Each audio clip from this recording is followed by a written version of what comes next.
किशनगंज गांव में एक बहुत ही अत्याचारी सेठ रहता था। वो बेचारे मजदूरों से बहुत काम करवाता था और जब भी कोई उससे पैसे मांगने आता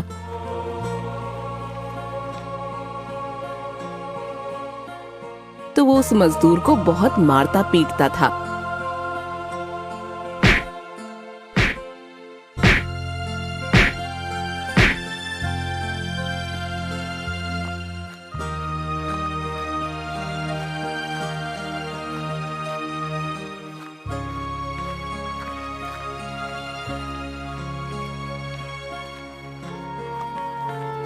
सेठ जी, आप अब तो मेरा हिसाब कर दो। इतने महीने हो गए हैं, आपने मेरे पैसे नहीं दिए हैं। मेरे घर में पैसों की बहुत दिक्कत हो रही है। आप आज मेरा हिसाब कर दो।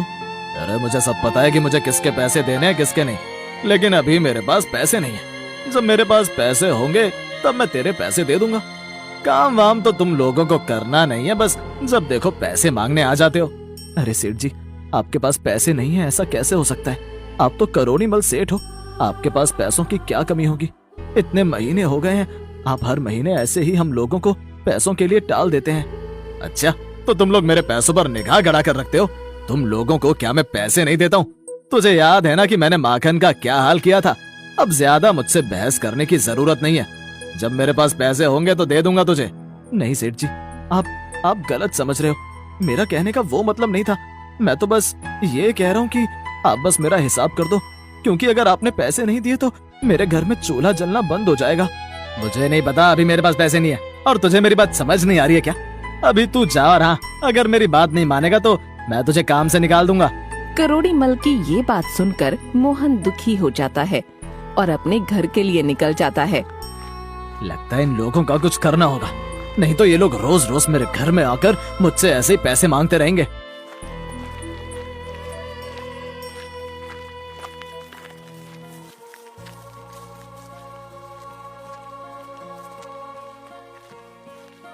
अरे क्या हुआ जी, आप परेशान क्यों हो? आप आज सेठ के पास पैसे लेने गए थे ना, तो सेठ ने पैसे दिए? अरे मीरा, मैं सेठ के पास अपने पैसे लेने ही गया था, लेकिन सेठ ने फिर से पैसे देने के लिए मना कर दिया। अजी, मैंने आपसे कहा था ना कि घर में कुछ भी नहीं है, इसलिए मैंने आज आपसे सेठ से पैसे लाने के लिए बोला था। मीरा, तुम सही कह रही हो। मैं आज सेठ के पास पैसे लेने ही गया था, लेकिन सेठ ने पैसे देने से मना कर दिया। तुम्हें तो पता है ना कि करोड़ी बल सेठ कितना कंजूस इंसान है। अब तुम ही बताओ, घर में कुछ भी खाने को नहीं है।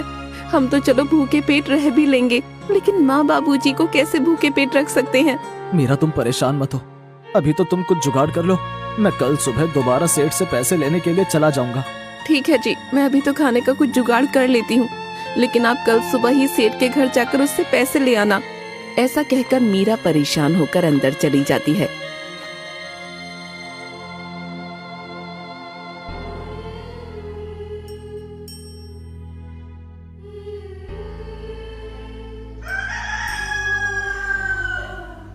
और अगली सुबह ही मोहन फिर से सेठ करोड़ी मल के घर जाता है।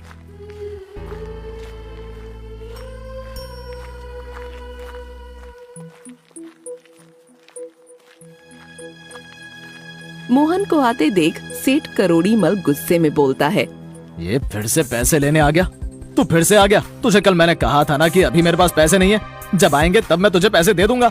सेठ जी, आप तो इस गांव में सबसे ज्यादा अमीर सेठ हैं। अगर आपने आज मुझे पैसे नहीं दिए तो मेरे घर में चूल्हा नहीं जल पाएगा। आपको तो पता है कि हम कितने गरीब लोग हैं, इसीलिए तो हम अपना पेट पालने के लिए आपके यहाँ काम करते हैं। सेठ जी, घर पर मेरे बूढ़े माँ बाप हैं जो भूखे पेट नहीं रह सकते हैं। आप कृपया करके मेरे हिसाब कर दीजिए। अरे मोहन, तुझे नहीं पता कि इस साल मुझे कितना नुकसान हुआ है, फिर भी तू मुझसे पैसे मांग रहा है। चल, अब तू इतना कह ही रहा है तो मैं तुझे कुछ पैसे दे देता हूँ। अभी तू इन पैसों से अपना घर चला ले, बाद में मैं तेरा हिसाब कर दूंगा। करोड़ी मल सेठ की बात सुनकर मोहन अपने आप से बोलता है, अब ये सेठ जितना पैसा दे रहे हैं वो ले लेता हूँ। अगर मैंने ये पैसे लेने से मना कर दिया तो सेठ मुझे ये पैसे भी नहीं देगा। मोहन ये सब सोच ही रहा होता है कि तभी सेठ करोड़ी मल मोहन से कहता है, अरे क्या हुआ, कुछ बोलेगा तू? ये पैसे चाहिए तुझे या नहीं? नहीं सेठ जी, अभी मुझे आप ये पैसे दे दो, लेकिन हाँ, आप जल्दी ही मेरा बाकी का हिसाब कर देना। सेठ करोड़ी मल मोहन को कुछ पैसे दे देता है। सेठ से कुछ पैसे लेकर मोहन वहाँ से चला जाता है। चलो, कुछ समय के लिए तो मैंने इसे चुप करवा दिया, लगता है जल्द ही इन लोगों का कुछ करना पड़ेगा, नहीं तो ये लोग तो ऐसे ही मेरा सारा पैसा लूट कर ले जाएंगे। एक दिन सेठ करोड़ी मल बाजार में जाता है।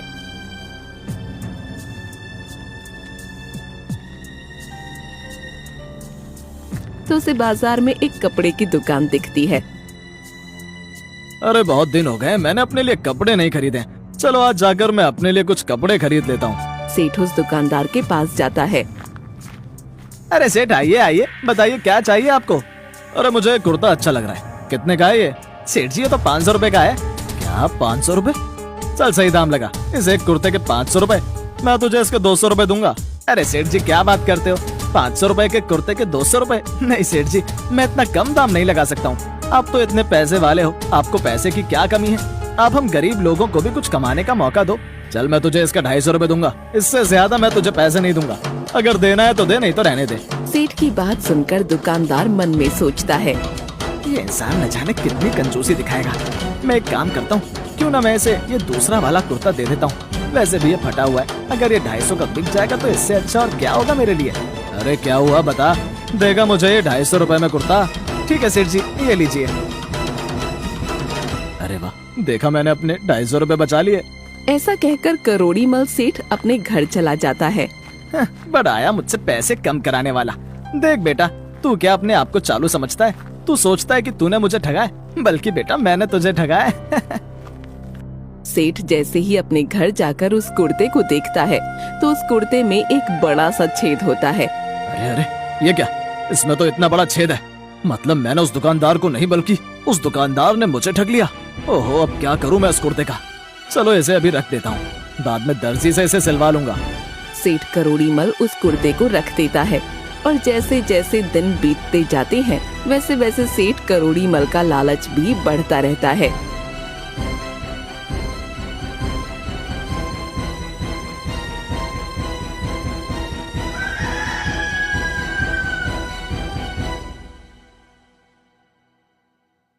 अरे सेठ जी, अब तो मेरे पैसे दे दो, मेरे घर में खाने को कुछ भी नहीं है। अरे तुम लोगों से मैंने कितनी बार बोला है कि जैसे मेरे पास पैसे आएंगे तो मैं तुम सबका हिसाब कर दूंगा। चलो चलो अब जल्दी जल्दी हाथ चलाओ और ये सारे डब्बे उठाकर उस गाड़ी में रखो। और हाँ, अगर तुम लोगों ने दोबारा पैसे मांगे तो मैं तुम लोगों को काम से निकाल दूंगा। सेठ की बात सुनकर बेचारे सारे मजदूर दुखी होकर अपने कामों में लग जाते हैं। ये सब देखकर मोहन अपने आप से बोलता है, हम कब तक इस सेठ के अत्याचारों को सहेंगे? जब भी हम इससे पैसे मांगने जाते हैं तो ये या तो हमें टाल देता है या फिर मारना पीटना चालू कर देता है। अब मुझे कुछ ना कुछ तो करना होगा। ऐसे ही कुछ दिन और बीत जाते हैं।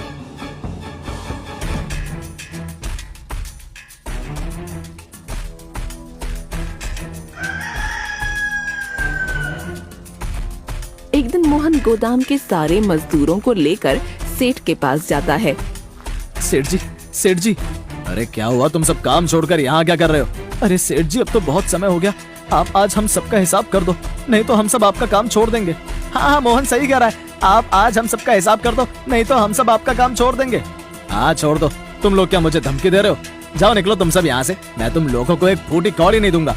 वैसे भी मुझे अब तुम लोगों की कोई जरूरत नहीं है, चलो निकलो यहाँ से तुम लोग। सेठ की बात सुनकर सारे मजदूर बहुत गुस्सा हो जाते हैं और सेठ करोड़ी मल की नौकरी छोड़कर चले जाते हैं।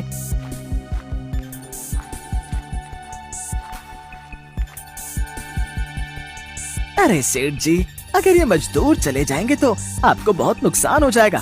अरे नहीं नहीं, तू देखियो कुछ ही दिन में इन सबकी अक्ल ठिकाने आ जाएगी, तब दौड़े हुए आएंगे मेरे पास ही।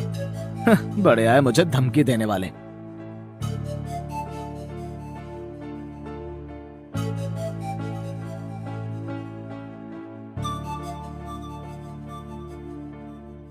ऐसे ही कुछ दिन बाद सेठ करोड़ी मल को अपने उस कुर्ते की याद आती है। वो उस कुर्ते को देखता है तो हैरान हो जाता है। अरे अरे ये क्या हुआ, ये इन चूहों ने तो इस पूरे कुर्ते को कुतर दिया। हाय राम, मेरे 250 रुपए खराब चले गए और कम वक्त ये मजदूर भी काम छोड़कर चले गए हैं। हाय कितना नुकसान हो रहा है मुझे, ये नुकसान की भरपाई आखिर मैं कैसे करूंगा? सेठ ये सब बोल ही रहा होता है कि तभी मुंशी सेठ के पास आता है। अरे मुंशी, तुम यहाँ क्या कर रहे हो और तुम इतने परेशान क्यों हो? सेठ जी मैं इसीलिए परेशान हूँ क्योंकि गोदाम में सारा माल ऐसे ही रखा है और गोदाम पर बड़े बड़े चूहे भी हो गए जिन्होंने गोदाम पर रखे डब्बों को कुतरना भी चालू कर दिया है। इन चूहों ने तो मेरा जीना हराम कर दिया है। गोदाम में तो डिब्बों को कुतर रहे हैं और देखो यहाँ मेरा ये कुर्ता भी कुतर दिया। सेठ जी आप इस कुर्ते के लिए परेशान हो रहे हैं, मैं तो ये सोच रहा हूँ कि अगर जल्दी से मजदूरों ने काम करना शुरू नहीं किया तो हमें बहुत नुकसान हो जाएगा। सेठ जी नुकसान को रोकने के लिए कुछ सोचिए, नहीं तो आपको बहुत बड़ा नुकसान हो जाएगा। अरे तुम परेशान मत हो, मैं कुछ न कुछ सोचता हूँ। ऐसा कहकर मुंशी वहाँ से चला जाता है। तभी सेठ को परेशान देख उसकी बीवी बीना उसके पास आती है। अजी मैं कुछ दिनों से देख रही हूँ आप बहुत परेशान दिख रहे हो और ठीक से खाना भी नहीं खाते। आखिर ऐसा क्या हुआ जो आप इतना परेशान हो? अरे भाग्यवान, मैं तुम्हें क्या बताऊं, मुझे कारोबार में बहुत नुकसान हो रहा है। तो ये सब तो आपकी वजह से ही हो रहा है ना। अगर आप उन मजदूरों को उनके पैसे दे देते तो आज आपको ये दिन नहीं देखने पड़ते। गरीबों का हक मारकर हम भला कैसे खुश रह सकते हैं? आपकी इस कंजूसी की वजह से हमें बहुत नुकसान झेलना पड़ जाए। इससे अच्छा है कि आप कंजूसी करना छोड़ दें। तुम चुप रहो, तुम्हें नहीं पता कारोबार को बढ़ाने के लिए ये सब तो करना पड़ता है। जरा सा तुमसे प्यार से क्या बात कर ली, तुम तो मुझे ही सही का पाठ सिखाने लगी। चलो जाओ यहाँ से। अजीब, मैं तो बस। चुप करो और जाओ यहाँ से।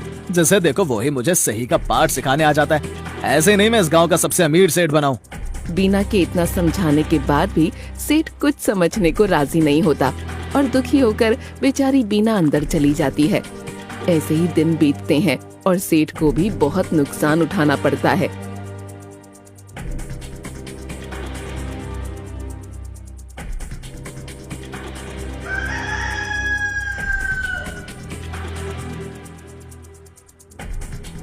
अरे मुंशी सुनो, मैं इतना नुकसान नहीं झेल सकता हूँ। तुम जाओ और दूसरे गांव में जाकर वहाँ से कुछ मजदूरों को ले आओ। सेठ के कहने पर मुंशी दूसरे गांवों से मजदूरों को गोदाम पर काम करने के लिए ले आता है। अरे चलो जल्दी जल्दी तुम ये सारे डब्बे को उठाकर इस गाड़ी में भर दो। अरे सेठ रुको तो, अभी तो हम इतनी दूर से आए और आते ही आप काम बता रहे। थोड़ी देर रुको, हम अभी काम करना शुरू कर देंगे। उस मजदूर की बात सुनकर सेठ मुंशी से बोलता है, अरे मुंशी तू ये कैसे लोगों को उठाकर ले आया? तुझे लगता है कि ये लोग काम कर पाएंगे? वो मजदूर काम करने की बजाय कोई सो रहा होता है तो कोई चाय पी रहा होता है, कोई बीड़ी पी रहा होता है। उन सबको ऐसे देखकर सेठ करोड़ी मल का गुस्सा तो जैसे 7वें आसमान पर पहुंच जाता है।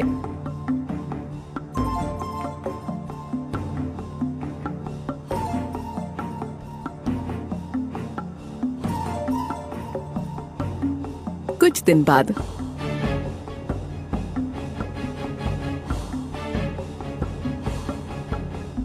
अरे मुंशी इन लोगों को भगा यहाँ से। काम के ना काज के, कुछ काम करते भी हैं ये लोग। इतने दिन हो गए इन लोगों को यहाँ, लेकिन मजाल है कि इन लोगों ने सही से कुछ काम भी किया हो।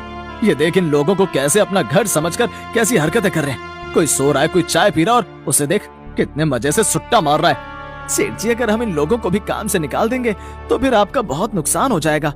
कोई नहीं, तू और मजदूरों को ढूंढ, लेकिन इन लोगों को यहाँ से निकाल। सेठ के कहने पर मुंशी उन मजदूरों को जाने के लिए बोलता है। अरे चलो बहुत हुआ तुम लोगों का यहाँ पर, चलो निकलो यहाँ से अब तुम लोग। मुंशी के कहने पर वो मजदूर गुस्से में मुंशी से बोलते हैं, ठीक है हम यहाँ चले जाएंगे, लेकिन अब तक के जितने हमारे पैसे बनते हैं वो हमें दे दो। क्या पैसे? कौन से पैसे चाहिए तुम लोगों को? हमारी मेहनत के पैसे जो हम इतने दिन से तुम्हारे लिए काम कर रहे हैं। तुम्हारी कौन सी मेहनत के पैसे दूं मैं तुम्हें? तुम लोगों ने यहाँ काम कौन सा किया है जो मैं तुम लोगों को पैसे दूं?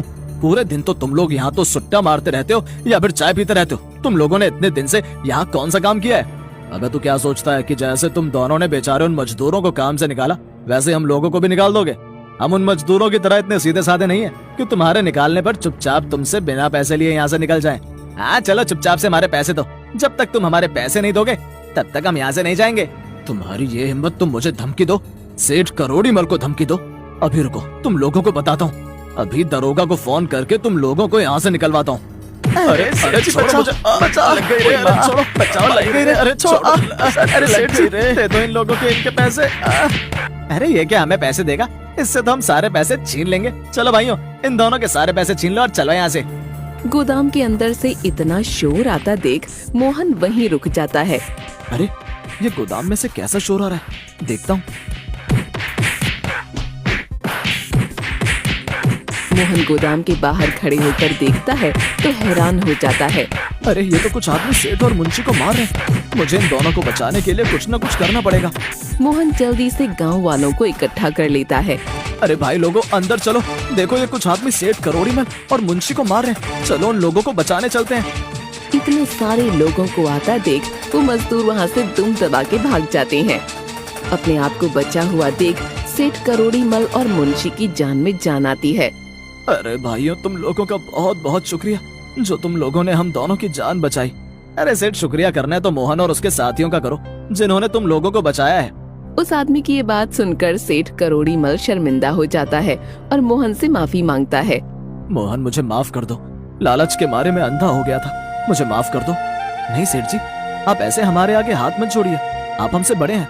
मुझसे बहुत बड़ी भूल हो गई, जो मैंने तुम लोगों के मेहनत के पैसे तुम लोगों को नहीं दिए। मैं अभी तुम लोगों के मेहनत के पैसे तुम लोगों को दे देता हूँ और तुम लोग आज से दोबारा काम करने आ जाओ। मैं अब कभी भी तुम लोगों के मेहनत के पैसे नहीं रोकूंगा और समय से पहले ही तुम्हारे पैसे दे दूंगा। मोहन और उसके साथी फिर से सेठ करोड़ीमल के यहाँ काम करने लगते हैं और अब सेठ भी उन लोगों को समय से पहले ही उनकी मेहनत के पैसे देने लगता है।